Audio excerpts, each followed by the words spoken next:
What's up, everyone? Hope you're doing well, because today's episode is packed. We're breaking down a fresh 3-round mock draft from ESPN, and trust me, the spotlight is all on the Las Vegas Raiders and what they might do with that all-important 6th overall pick. Now, there's already buzz about a potential trade, and some NFL insiders are suggesting that things might not go down the way many fans expect. And yeah, there's one rising player that everyone's talking about, so we're going to unpack all the rumors swirling around him and how that impacts the Raiders' strategy. I'll also be walking you through all of ESPN's projected picks and analyzing what each one means. So let's kick things off with the top of the mock. The first 2 picks are off the board quick, followed by 3 more, and so far, the top 4 feels pretty locked in. There's not much surprise there, and most projections have been consistent about who's going in those spots. But once we get to pick number 5, things start to get interesting.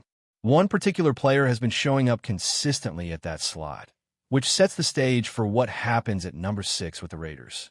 According to ESPN's latest mock and some league chatter, they're leaning towards selecting a running back from Boise State. Now, this isn't just a wild guess. There's strong belief from respected voices around the league that this could actually happen. And honestly, I think that choice makes a lot of sense. If you watched the Raiders last season, you know that their ground game was rough. We're talking 3.6 yards per carry, the lowest average in the entire league. That's brutal. Bringing in a guy like this from Boise could be a game changer. He's got the kind of shiftiness and field vision that makes you sit up when you're watching tape.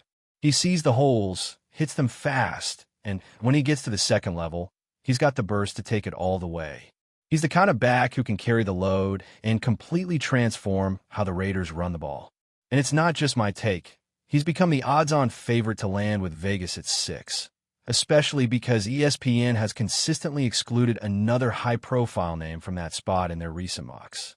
That tells you something. They're not just guessing. They're reading the signals coming out of front offices, and clearly, many don't think this other player will be the guy at number 6. Which brings us to the big question. Are the Raiders going to pass on that other player if he's still on the board at 6? Honestly, it's one of the most talked about debates heading into draft night. Think about it. Imagine both prospects are still available when the Raiders are on the clock. The fan base would be on edge, and I guarantee you, half the crowd would be yelling for the guy ESPN keeps leaving out. But me? I bet they pass on him. If I had to put a number on it, I'd say there's maybe a 5% chance they take him. And that's not just me guessing. It's based on conversations with people plugged into NFL circles. See, when you look at the evaluations from scouts and coaches, there's not a lot of love for this player in terms of first-round talent. And I'm not talking about red flags with character or anything like that. Although, yeah, those have been whispered too. But more importantly, the critique seems to focus on his actual game. Repeatedly, I'm hearing that he doesn't pop off the screen when you watch him. There's concern about his athleticism, arm strength, and whether he can make NFL-caliber plays on a consistent basis. People are saying his tape doesn't scream top 10 quarterback. That's rough. Now, let's be fair here. The kid isn't without skills. He's smart, accurate, and he's a winner. You can't fake production, especially when you're leading a program that's not stacked with talent around you. He's done more with less, and that counts for something. But the NFL isn't just about grit, it's about ceiling. And right now, a lot of folks think his ceiling might be closer to guys like Geno Smith or Andy Dalton. Solid players, but not exactly the kind of franchise-altering QBs you take in the top 10. One big factor that might change his fate? Ownership. Yeah, I've heard it more than once. If this player gets taken in the first round, it might be more about an owner pushing for the pick than a GM or a head coach fully buying in. That's a whole different conversation. Because when ownership steps in and says, hey, there's a marketing opportunity here that can shift priorities fast. Teams might look at the business side, think about ticket sales or jersey deals, and say, why not? That's especially true for a guy like this, who has a ton of name recognition and has been in the spotlight for a while.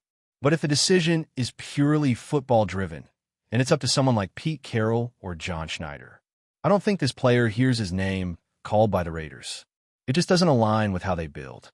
The Raiders don't want a polarizing pick. They want someone the fan base can rally around, someone who can contribute right away and fit into what they're already building. And if that's not him, then they'll look elsewhere.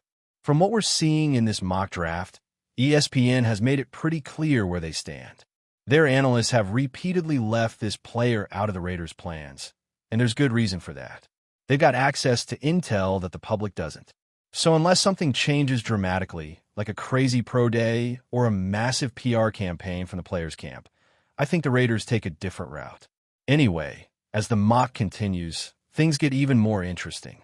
Armameu gets scooped up, followed by Jalen Walker, and then, the controversial name we've been talking about, Shador Sanders, goes at number 9. That's a spot I could see making sense. After that, Tyler Warren, Kelvin Banks, and Matthew Golan, all Texas guys, go off the board. Between picks 13 and 16, you've got names like Will Johnson, Colston Loveland, Mike Green, and Jay Barron. Big names, strong fits. Then there's the Broncos making some moves with Walter Nolan, Grace Zabel, Nikari Omari, and Hampton. The Steelers go for Derek Harmon, Aimcha Abuka, Shamar Stewart, and Donovan Jackson. Not bad. And then the Texans land Tito McMillan at 25, which I think is a steal. Maxwell Harrison follows. Then Malik Starks gets picked up by the Ravens at 27. Malik Williams goes 28, and Jackson Dart heads to the Browns at 29 after a trade down. So that wraps up the first round, but it's just the beginning. We've got more to break down in the second and third rounds. Trades, surprises, and plenty more speculation. But from where we stand right now, the Raiders' draft strategy seems clearer than ever.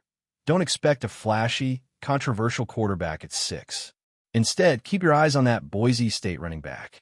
If they're serious about fixing their run game and getting the offense back on track, that might just be the move.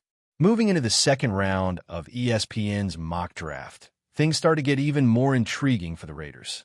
After what we assume is a safe and smart first-round pick, attention shifts to what happens with pick number 37.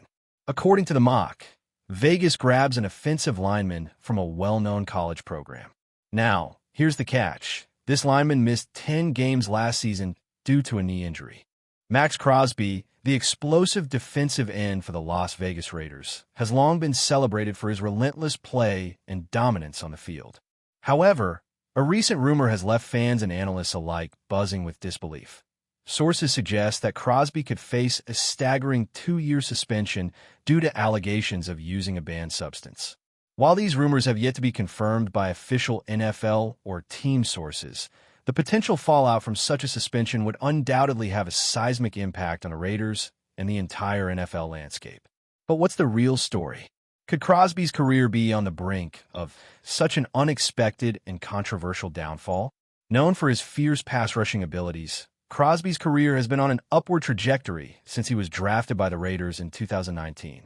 His jaw-dropping performances, such as his 4-tackle-for-loss outing in Week 5 against the Green Bay Packers, have earned him accolades like the AFC Defensive Player of the Week.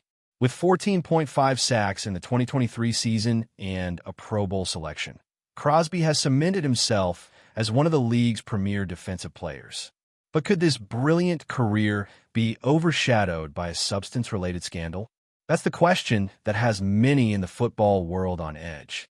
As rumors swirl, questions surrounding the substance involved and the potential consequences for Crosby's career are being hotly debated. While Crosby's representatives have remained tight-lipped, the whispers from insiders point to a significant investigation into his recent drug testing results. If the suspension rumor holds any weight, it would mark one of the most stunning developments in recent NFL history. The timing couldn't be worse, with Crosby coming off an impressive 2023 season and looking to further elevate his game in the 2024 campaign. A 2-year suspension would not only disrupt the Raiders' defense, but could also tarnish Crosby's legacy. What makes this situation even more perplexing is the stark contrast between Crosby's public persona and the alleged actions behind the scenes. A player known for his intensity, leadership, and commitment to the game, Crosby has become a fan favorite.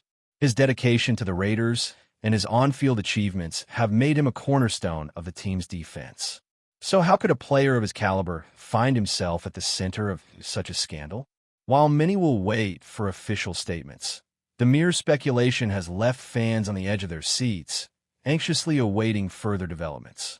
As the NFL prepares to address this potential bombshell, one thing is clear.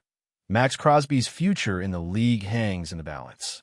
With his career trajectory suddenly called into question, every new update on this situation will be met with intense scrutiny. Will the Raiders start offensive and be able to clear his name? Or is this the beginning of an abrupt and unforeseen chapter in his career? Only time will tell, but for now, the suspense is palpable, leaving fans and analysts alike to wonder what happens next. That's it for this update. If you enjoyed the video and want to stay updated with exclusive news about our Las Vegas Raiders, be sure to subscribe to our channel and hit that like button.